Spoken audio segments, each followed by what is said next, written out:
మీ business ని develop చేసుకోవాలని అనుకుంటున్నారా? అయితే వెంటనే సంప్రదించవలసిన ఫోన్ నంబర్ 7729969299. బీఆర్ఎస్ బీజేపీ వాళ్ళు అభివృద్ధి చెయ్యకపోగా అభివృద్ధి నిరోధకులుగా కాంగ్రెస్ ప్రభుత్వాన్ని ఇటు రేవంత్ రెడ్డి గారిని ప్రతి సందర్భంలో ఇరుకున పెట్టడం అనేది లక్ష్యంగా పనిచేసుకొని ఇలా వాళ్ళు ఆడుతున్న డ్రామాలు మీరు చూడండి. ఫార్మా పెడతామనంటే దాడులు చేస్తారు, ఫ్రీ బస్ అంటే కౌంటర్గా ఆటో వాళ్ళతో చర్చ పెడతారు. ఇటు ఇప్పుడు ఎస్సీకు సంబంధించిన అంశంలో టీజీఐఏసీకి ఇస్తామంటే అక్కడ పర్యావరణ సమస్యలు ఉన్నాయని తెస్తారు. ఒకసారి ఫారెస్ట్ ల్యాండ్ అంటారు, ఇంకోసారి హెచ్యూ ల్యాండ్ అంటారు, ఇంకోసారి అసలు ఆ భూమి ప్రైవేట్ వ్యక్తులది అంటారు. అంటే ఎటొచ్చి అభివృద్ధికి సంబంధించి వాళ్ళు ఏది చేయాలన్నా చేయనియరు. ఈరోజు ఎన్ని నక్కవేషాలు వేస్తుండ్రంటే 20,000 ఎకరాలు సేకరించిండు కేసీఆర్, అది అన్ని ప్రాజెక్టుల కోసం. 20,000 ఎకరాల్లో రైతులు చచ్చిపోతే కూడా, సొంత ఇంట్లో కాలి చస్తే కూడా పట్టించుకోని వాళ్ళు ఇప్పుడు కారుణ్యం గురించి మాట్లాడుతుండ్రు. మిడ్ మానేర్కి సంబంధించి కావచ్చు, కాళేశ్వరంకు సంబంధించి కావచ్చు, కాళేశ్వరంలో మల్లన సాగర్కి సంబంధించి కావచ్చు, నిమ్స్కు సంబంధించి కావచ్చు, ముచ్చర్ల ఫార్మాసిటీకి సంబంధించి కావచ్చు. మరి ఆ రోజు ఈ జీవకారుణ్యం ఎక్కడ పోయింది? గతంలో చంద్రబాబు గారు అలకేట్ చేసిన ఆ ల్యాండ్ను కాపాడడానికి కాంగ్రెస్ ప్రభుత్వంలో రాజశేఖర రెడ్డి గారు, రోషయ్య గారు, కిరణ్ కుమార్ రెడ్డి గారు, చివరికి రేవంత్ రెడ్డి గారు కోర్టులో కొట్లాడి ఆ భూమిని ప్రైవేటు వ్యక్తులకు కాకుండా ప్రభుత్వ భూమిగా తెస్తే ఇప్పుడు ఆ భూమి మీద పంచాయతీ పెట్టి విద్యార్థులను రెచ్చగొట్టి, ఇటు సివిల్ సొసైటీని రెచ్చగొట్టి కాంగ్రెస్ పార్టీ తప్పు చేసిందని చెప్పి నమ్మించే ఒక ప్రయత్నం చేసి వైఫల్యం చెందిండ్రు. ప్రభుత్వం ప్రజలు, విద్యార్థులు, ఇతరత్ర మేధావులకు సంబంధించిన అంశంలో అభిప్రాయాలు తీసుకుంటున్న క్రమం కూడా తెలియకుండా ఒకటేసారి వీళ్లలో పర్యావరణ పరివర్తకులు వచ్చేసిండ్రు, శాంతి కాముకులు వచ్చేసిండ్రు, జీవకారుణ్యాలు వచ్చేసిండ్రు. ఎంతమందిని ఈరోజు పొట్టన పెట్టుకున్నారో గతంలో బీజేపీ ప్రభుత్వం గాని బీఆర్ఎస్ ప్రభుత్వం గాని మర్చిపోయినరా?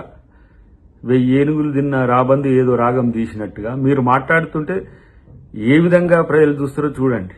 ప్రతి సందర్భంలో రేవంత్ రెడ్డి గారిని ఇలా సమస్యల్లోకి నెట్టడం, ప్రతి సందర్భం చేసేది. ఇలా బీసీ బిల్లు తెస్తే దానికి మెచ్చుకోకపోగా అది జనగణన మంచిగా జరగలేదంటారు, వర్గీకరణ చేస్తే అదొక తరహా అని అంటారు. ఇప్పుడు సన్న బియ్యం తెస్తే సన్న బియ్యంలో పంచాయితీ. ఇన్ని మంచి పనులు చేస్తుంటే కూడా మీరు చేస్తున్న ఈ అన్రెస్ట్, ఫ్రస్ట్రేషన్ ఏదైతే ఉందో ఇది మంచి సాంప్రదాయం కాదు. ప్రజలు గమనిస్తున్నారు అనే విషయం తెలుసుకుంటే మంచిది. ఒక్క సందర్భంలోనే 6 లక్షల కోట్ల రూపాయల ఆస్తులను, ప్రభుత్వ ఆస్తులను అంటే ప్రజల ఆస్తులను అమ్మిన బీజేపీ ఇవాళ 1,000 కోట్లకు పైగా అప్పులు చేసి ఏ విధంగా దేశాన్ని దివాలా తీయించిన బీజేపీ, ఇటువైపు 7 లక్షల పైచిలకు కోట్ల అప్పులు చేసిన బీఆర్ఎస్, ఇలా వాళ్ళు అభివృద్ధి సంక్షేమం పట్టకుండా కాంగ్రెస్ ప్రభుత్వం ఇలా తెలంగాణలో గట్టిగా పనిచేస్తున్న వైనం చూసి ఇద్దరు కూడబలుపుకొని చేస్తున్న ఏవైతే ఈ అహంకారపూరితమైన ధోరణి ఉందో ఇది మంచి సాంప్రదాయం కాదు. ఏ బిల్లుకు సహకరించరు, ఏ దానికి ఆల్ పార్టీ మీటింగ్ పెడితే రారు, ఏది రారు. మళ్ళీ బీసీల పట్ల ప్రేమ లేదని ఒకడు అంటాడు, ఎస్సీల పట్ల ప్రేమ లేదని ఒకడు అంటాడు, అభివృద్ధి పట్ల లేదని ఒకడు అంటాడు, సంక్షేమం పట్ల లేదంటే. మరి చేసినవన్నీ చేస్తుంటే ఒక ఏమంటాము పనికిరాని విమర్శలు చేసుకోవడానికి పరిమితమైన తప్పితే మీరు సాధిస్తున్నది ఏంటిదని ఒక్కసారి ఆలోచిస్తుండ్రా? ఒకవైపు రాని ప్రతిపక్ష నాయకుడి మీద ఏ చర్చ లేదు, ఆయనే ఇంట పండుకుంటాడు. ఇక్కడి నుంచేమో ఈయన మోడీ, అమిత్ షా ఇల్లు పేని వీళ్ళకు బీజేపీలకు చెప్తా ఉంటారు. తెలంగాణ అభివృద్ధి నిరోధకులుగా బీజేపీ, బీఆర్ఎస్ నిలబడకండి. ప్రజల సమస్యలున్నా, ఎలాంటి సమస్యలున్నా ప్రత్యేకించి అలాంటి సమస్యల పట్ల ప్రభుత్వం సావధానంగా వింటది, వాటిని పరిష్కరిస్తుంది. కాబట్టి మీరేమి కళ్ళల్లో నిప్పులు పోసుకొని లేకపోతే కళ్ళల్లో కారం కొట్టే విధంగానో మీరు వ్యవహరించకండి అని చెప్పేది నేను చెప్తున్నాను. చెప్పండి ఇప్పుడైనా ఇంకేమీ ఈ ప్రభుత్వాన్ని చెయ్యనియరా? రేవంత్ రెడ్డి గారు చేసే ప్రతి పనిని విమర్శ ద్వారానే ప్రజలకు తప్పుడు సంకేతాలు పోయే విధంగా రెచ్చగొట్టే ధోరణిలోనే మీరు బీఆర్ఎస్, బీజేపీ ఉంటారా? అలాంటప్పుడు రేపు మళ్ళీ ప్రభుత్వం ఏం చేయలేదని చెప్పొద్దు. 7 లక్షల కోట్ల అప్పులు చేసినోడు మాట్లాడుతున్న తీరు చూస్తే ఆ భూములు తెగనమ్మి లక్షల కోట్లు తెస్తారట ఇప్పుడు హెచ్సియుకు సంబంధించిన భూములు.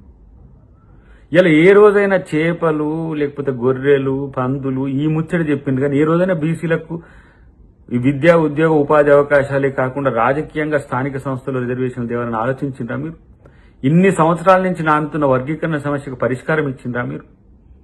ఇలా ఒక యువకుడు సామాజిక సమస్యల పట్ల అవగాహన ఉన్న ఒక అగ్రకులమైనప్పటికీ కూడా రేవంత్ రెడ్డి గారికి దేశవ్యాప్తంగా ఎలాంటి మంచి పేరు వస్తుందో నిన్న జరిగిన సమావేశంలో చూడండి. వివిధ రాష్ట్రాలకు సంబంధించిన ఎంపీలు ఏం మాట్లాడుతున్నారు.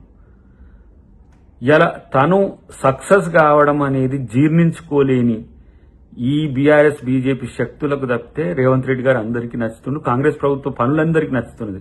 కాంగ్రెస్ కేబినెట్ కూడా ఎంత చిత్తశుద్దితో పనిచేస్తుండ్రో ఇలా వాళ్ళ శాఖల పట్ల వాళ్లకున్న అవగాహన పెంచుకుంటూ మరింత పోతున్న క్రమాన్ని తట్టుకోలేక చేస్తున్న బీజేపీ బీఆర్ఎస్ పార్టీల పట్ల వాళ్ళ యొక్క రెచ్చగొట్టే ధోరణుల పట్ల ప్రజలు విద్యార్థులు జాగరూకతతో ఉండాలనేదే మా విజ్ఞప్తి.